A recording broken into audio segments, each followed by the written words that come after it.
দুঃখজনকভাবে ঢাকা 14 আসনে আমরা সেটা করতে পারিনি, এবং এই অসহযোগিতার জন্যই আপনাদের সামনে আসা।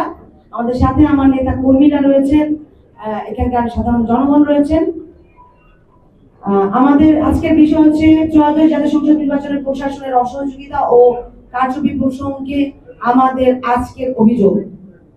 ত্রয়োদশ জাতীয় সংসদ নির্বাচনের প্রশাসনের অসহযোগিতা ও কারচুপি যে জায়গাটা ছিল, আমাদের নির্বাচনের সংসদীয় আসন 187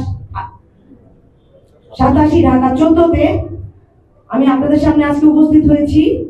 আজ বিগত দিনের গতকালকে সময়ে ঘটে যাওয়া সংগঠিত বিভিন্ন অনিয়ম, প্রশাসনের অসহযোগিতা এবং ভোটের যে কারচুপির অভিযোগ সেইটাকে তুলে ধরার জন্য অন্তত ঢাকা 14 আসনে আমরা আশা করেছিলাম একটা অবাধ, সুষ্ঠু ও নিরপেক্ষ পরিবেশ দিতে পারবো, কিন্তু বাস্তব চিত্র ছিল এটা থেকে ভিন্ন।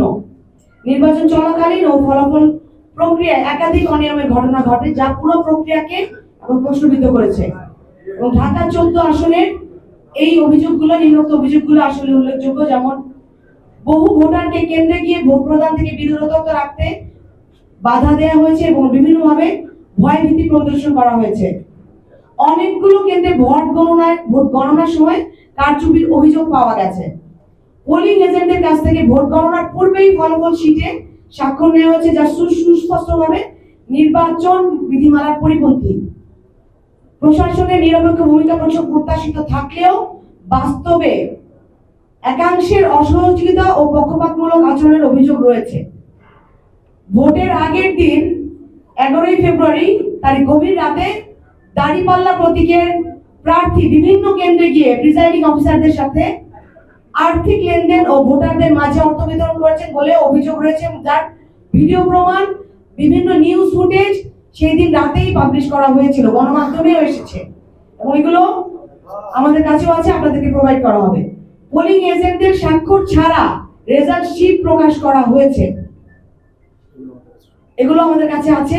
আইনি প্রক্রিয়ার জন্য আমরা এগুলোকে আপনাদের সামনে আনবো। পোলিং এজেন্টদের জোর করে কেন্দ্র থেকে বের করে দেওয়া হয়েছে। আমি আপনাদেরকে যতগুলো পয়েন্ট বলছি, প্রত্যেকটা পয়েন্টের জন্য এখানে প্রত্যেকজন এজেন্ট, প্রত্যেকজন আমাদের যে কর্মী এখানে আছেন, যারা এগুলো মুখোমুখি হয়েছেন, যারা এগুলো শিকার হয়েছেন। ফলাফল প্রদানে অযৌক্তিক গড়িমসি বিলম্ব করা হয়েছে। বিগত রাত 12টা মাঝরাত পর্যন্ত জানানো হয়নি কোন কেন্দ্রে কত নাম্বার ভোট, কোনোভাবেই একদম চুপ রাখা হয়েছিল। ঢাকা 14 আসনের কোনো ফল প্রকাশ হচ্ছিল না। এটা অনেক বড় একটা সন্দেহের জায়গা।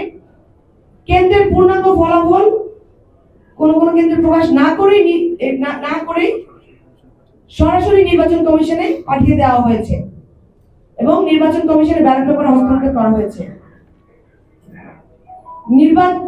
নির্বাচনের দিন সকাল থেকে, বিশেষ করে দুপুরের পর থেকে পোলিং এজেন্ট ও দায়িত্বশীলদের উপর প্রশাসনিক লোকজন দ্বারা এবং ওই যে দল তাদের লোক দ্বারা শারীরিক আক্রমণ করা হয়েছে এবং আমাদের নেতা কর্মীদের যাদের করা হয়েছে তারা আছেন এখানে, আপনারা যে তাদের সাথে কথা বলতে চান।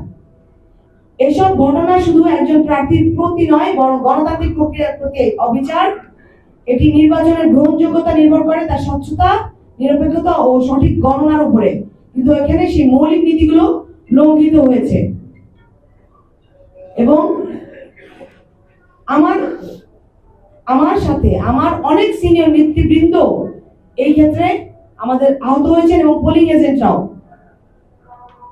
আমাদের দাবিগুলো হলো, উল্লিখিত সকল অভিযোগের নিরপেক্ষ উচ্চ পর্যায়ে তদন্ত করতে হবে, স্থগিত করতে হবে এই আসনের সকল নির্বাচনী ঘোষণা, সংশ্লিষ্টদের বিরুদ্ধে আইনানুগ ব্যবস্থা গ্রহণ করতে হবে, প্রয়োজনে সংশ্লিষ্ট কেন্দ্রগুলোর ফলাফল বাতিল করে পুনর্নির্বাচনের ব্যবস্থা করতে হবে। উপস্থিত গণমাধ্যমের সকল প্রতিনিধিদের আহ্বান জানাচ্ছি, আপনারা এবং একটি সুষ্ঠু তদন্ত ও ন্যায় বিচার নিশ্চিত করতে সহযোগিতা করবেন। অনেক ফলাফল শিটে অনেক কেন্দ্রের বেশি কম দেখানো হয়েছে এবং আমাদের জানাবাদ থেকে শুরু করে, আমি আপনাদের কাছে কেন্দ্রের নামগুলো দিচ্ছি না, সকল বিস্তারিত আমাদের কাছে আছে। এইটা আমরা আশা করিনি।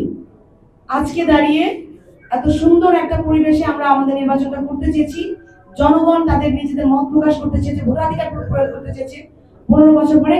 শুধুমাত্র ঢাকা 14 আসনে এই ব্যাপক অনিয়ম, এই ব্যাপক দুর্নীতি আমাদেরকে প্রশ্নের মুখোমুখি করছে।